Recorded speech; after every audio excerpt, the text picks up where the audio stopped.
అనకాపల్లి జిల్లాలో భారీగా గంజాయి పట్టుబడింది. కసింకోట మండలం నేషనల్ హైవేపై హెచ్ఓపి హోటల్ వద్ద వాహనాల తనిఖీలు చేపట్టిన పోలీసులు ఓ ఆటోలో తరలిస్తున్న 60 కేజీల గంజాయిని స్వాధీనం చేసుకున్నారు.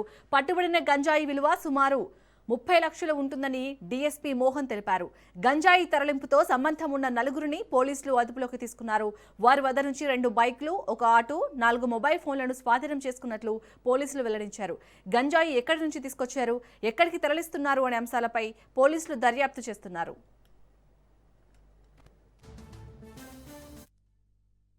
అనకాపల్లి వైపు నుంచి ఎలమంచిల వైపు వెళ్తున్న ఒక ఆటోలో మాకు రాబడిన సమాచారం మేరకు, మా సిబ్బంది రాబడిన సమాచారం మేరకు దీన్ని ఆపి చెక్ చేయగా దాంట్లో ఆటో సీట్ల కింద ఒక 30 గంజా ప్యాకెట్లు కనపడినవి. ఒక్కొక్క ప్యాకెట్ సుమారుగా 2 కేజీలు బరువు ఉండటం జరిగింది. అంటే మొత్తం వెరసి 60 కేజీల గంజా వెళ్తున్నట్టుగా మనకు సమాచారం మీద పట్టుకుని మీడియేటర్స్ విఆర్ఎల్ సహకారంతో దాన్ని పరిశీలించగా పై విధంగా బయటపడింది.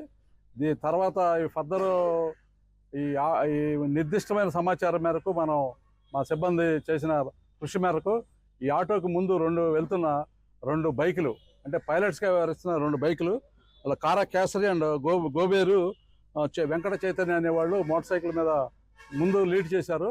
పోలీసులు ఉన్నారో లేదా అనేది చూసుకుని మా సిబ్బంది ఎక్కువగా అక్కడ చాటున ఉండి కొంతమంది మట్టిలో ఉండడం వల్ల వాళ్ళు గమనించకపోవడం వల్ల ఇది పట్టుకోవడం జరిగింది.